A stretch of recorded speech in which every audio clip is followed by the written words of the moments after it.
சண்முகபரணி சீரியல்ல இன்னைக்கு என்ன நடக்க போதுன்னு பார்க்கலாம் வாங்க. எபிசோட் ரொம்ப அருமையா இருந்துச்சுன்னே சொல்லலாம். மிஸ் பண்ணாம ஃபுல்லோடையும் கேளுங்க. இந்த வீடியோ உங்களுக்கு பிடிச்சிருந்துச்சுன்னா லைக் பண்ணுங்க. நம்ம சேனலுக்கு கண்டினியூஸா ஆதரவு வந்து தாங்க.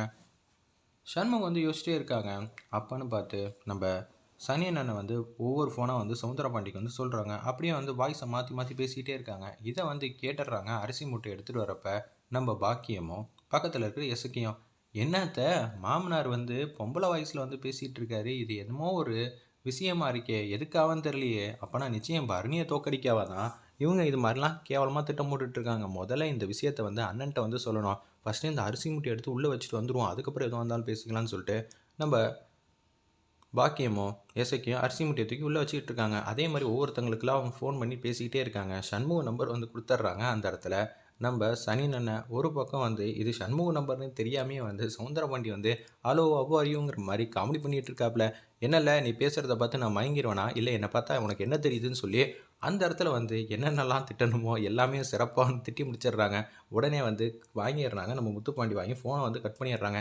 என்னப்பா அவன் இப்படி பேசிக்கிட்டு இருக்கான், நீயும் ஃபோன் கட் பண்ணாமல் இருக்க, அவன் பேசுனது கேட்டு நான் உறைஞ்சி போயிட்டேன்டா, எனக்கு என்ன செய்கிறதுனே தெரில. சனியா, உனக்கு உங்கள் அப்பா கரெக்டாக தான்டா பேர் வச்சுருக்காங்க, எதுக்குடா இவன் நம்பரை கொடுத்த, அவனும் அந்த உறுப்பினர் தானே, அதனால தான் கொடுத்தேன், எனக்கு வெளியாள் பிரச்சனை கொடுக்க தேவையில்லடா, நீ ஒரு ஆளே போதுங்கிற மாதிரி செமையாக காமெடி பண்ணிகிட்டு இருக்காங்க. ஆட்டோல ஏறி வந்துகிட்டு இருக்காங்க பாக்கியமும் எசக்கியும். நம்ம சண்முகத்துக்கிட்ட இந்த விஷயத்தை வந்து சொல்லலான்னு, மாமனார் என்ன திட்டம் போட்டாருன்னு தெரியலையே, இப்போ நம்ம என்ன செய்ய போகிறோம்னு தெரிலத்த, ஏதாவது ஒன்று பண்ணியே ஆகணும், நமக்கே ஒன்றும் புரியலைன்னா இதை பரணிக்கிட்ட சொன்னால் அவங்களுக்கு எப்படி புரியும் அப்படின்னு சொல்லி யோசிச்சுட்டு இருக்கிறப்ப, ஏதோ ஒன்று நமக்கு தெரிஞ்ச தகவலை முதல்ல பரணிகிட்ட சொல்லிடணும், அதுக்கப்புறம் எதுவாக இருந்தாலும் பார்த்துக்கலாம்னு சொல்லி ஆட்டோவில் வந்து 2 பேரும் வந்துகிட்டு இருக்கிறப்ப ஆப்போசிட்டில் பைக்கில் வந்து வராங்க.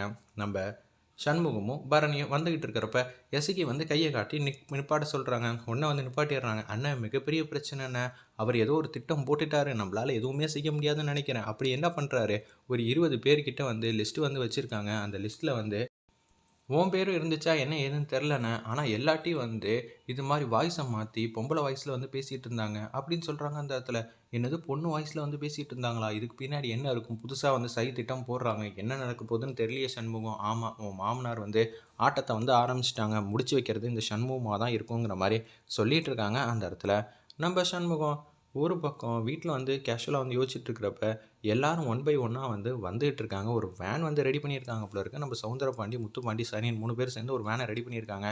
ஒருத்தவங்க வந்து வராங்க. மாடசாமி வந்துட்டான், அவங்களுக்கு பேசுவோன்னு சொல்லிட்டு, என்ன வந்துட்டீங்களா அப்படின்னு சொல்கிறாங்க. என்னை பார்க்கணுன்னா அந்த வண்டியில் ஏறுங்க அப்படின்னு சொல்லும்போது, ஆல்ரெடி அந்த வண்டி வந்து ஹவுஸ்ஃபுல்லாக இருக்குது. ஒரு 30 35 பேர் கிட்ட அந்த வண்டியில் வந்து உட்காந்துட்டு இருக்காங்க போல இருக்குது.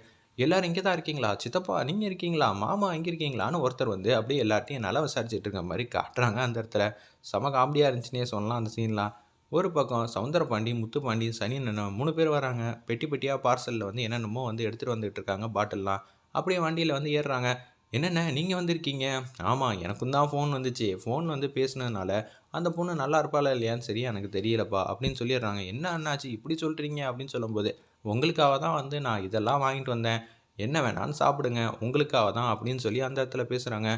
என்னப்பா பிரச்சனை பண்ணுவாங்கன்னு பார்த்தா எல்லாரும் சிரிச்சுக்கிட்டு இருக்காங்க, இவங்க அப்படிதான்ப்பா, இவங்களை இது மாதிரி பண்ணி ஏமாத்திர வேண்டியதான் அப்படின்னு சொல்லி சவுந்தரபாண்டி வந்து கேவலமாக யோசிச்சுட்டு இருக்காங்க. அப்பன்னு பார்த்து சண்முகம், வைகுண்டம், தங்கச்சி, பரணி எல்லாரும் வந்து வீட்டில் இருக்கிறப்ப இப்போ ஒரு 30 பேரை வந்து சவுந்தரபாண்டி கூட்டிகிட்டு போனாங்கள்ல, அவங்களோட ஒய்ஃப்லாம் வந்து சண்முகத்துக்கிட்ட வந்து பேசுகிறாங்க. ஏன்பா சண்முகம், எங்கள் வீட்டுக்காரங்களை காணோம், என்ன 2 3 பேர் தான் வந்து சொல்கிறீங்க, வீட்டுக்காரனை காணோம்னா வேற எங்கேயாவது போயிருக்க போகிறாங்க, இல்லைப்பான்னு சொல்லி ஒரு 35 பேரும் வந்து வந்துடுறாங்க. ஏன் ஹஸ்பண்டையும் காணோம், அப்போனா இது எல்லாம் வந்து சவுந்தரபாண்டி வேலை தான், அவர் தானே வந்து ஃபோனில் வந்து பேசினாப்புல. ஓ அப்படியா, அப்போனா எங்கே கூட்டிகிட்டு போயிருப்பாரு அப்படின்னு சொல்லும்போது, அந்த வண்டி எங்கே போச்சு ஏது போச்சுன்னு அப்படியே வந்து பேச ஆரம்பிக்கிறாங்க. அந்த இடத்துல அந்த வண்டி வந்து எங்கே போச்சுன்னா அப்படின்னு சொல்லி வீரலட்சுமி வந்து லொக்கேஷனே சொல்லிடுறாங்க.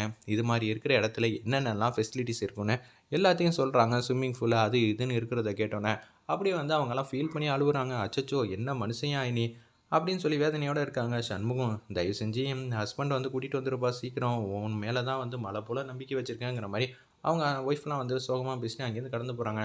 அவங்கள கூடி சீக்கிரம் வந்து மீட்டை எடுத்து கொண்டு வரேன், நம்ம தான் ஜெயிக்க போகிறோம் அப்படின்னு சொல்லும்போது எல்லாரும் அங்கே டான்ஸ் ஆடிக்கிட்டு இருக்காங்க. ஒரு பாட்டுக்கு அப்படியே கையில் வந்து என்னமோ வச்சுக்கிட்டு சாப்பிட்டுட்டு இருக்கிற மாதிரி காட்டுறாங்க. ஒரு பக்கம் என்னப்பா ஃபோனில் பேசின வாய்ஸோட ஆள் எங்கே இருக்காங்கன்னு கேட்டு பிரச்சனை பண்ணுவாங்கன்னு பார்த்தா எல்லாரும் செம்மையாக வந்து என்ஜாய் பண்ணிக்கிட்டு இருக்காங்க. ஆமாய்யா, இதுதான் சரியான வேலை, நம்ம ஜெயிக்கிறதுக்கு இதுதான் பெஸ்ட்டான தருணம். சனியா இருக்கிற பொருள்லேருந்து ஒரு சொட்டு உன் தொண்டையில் இறங்கிச்சு, அதுக்கப்புறம் நான் என்ன செய்வேன்னு எனக்கே தெரியாது. கொஞ்சம் கஷ்டம்தான்யா, அவ்வளோதான் சொல்லுவேன். ஜெயிக்கிற வரைக்கும் எல்லாரும் வந்து முழிச்சுக்கிட்டே இருக்கணும். அப்பா நீங்கள் ஃபோனில் பேசினல்ல அவங்கள வந்து கொண்டு வந்துட்டு இவங்களோட டான்ஸ் ஆட விட்டோன்னு வச்சுக்கோங்க, இதுவே வந்து நம்ம ஆதாரமாக எடுத்துருவோம். யாரும் நமக்கு அந்த இடத்துல வந்து எதுவும் செய்ய மாட்டேன்னு சொல்லி பிரச்சனை பண்ணாங்கன்னு வச்சுக்கோங்களேன், இந்த வீடியோ வச்சு வந்து இவங்க எல்லாத்தையும் வந்து பேசி வச்சுருவோம். அதுக்கப்புறம் என்ன, நம்ம தான் ஜெயிக்க போகிறோம், இதை யாராலையும் மாற்ற முடியாது. அடி வாங்கின மாதிரியும் இருக்கும், அடி வாங்காத மாதிரியும் இருக்கும், நம்ம ஜெயித்த மாதிரியும் இருக்கும். பரணி வந்து ஈஸியாக வந்து தோற்றுருவா. சூப்பர் ஐடியாவாக போட்டிருக்கப்பா அப்படின்னு சொல்கிறாங்க.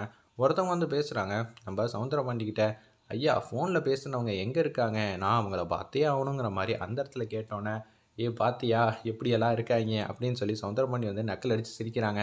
இவங்களோட இந்த செயல் தான் நம்ம ஜெயிக்கிறதுக்கான முழு காரணமாக அமைய போகுது அப்படின்னு சொல்லும்போது, ஆமாயா நாங்களும் பார்க்கணும் நாங்களும் பார்க்கணுன்னு ஒரு 35 பேரும் வந்து பின்னாடிலேருந்து கோரஸாக வந்து கத்துற மாதிரி காட்டுறாங்க.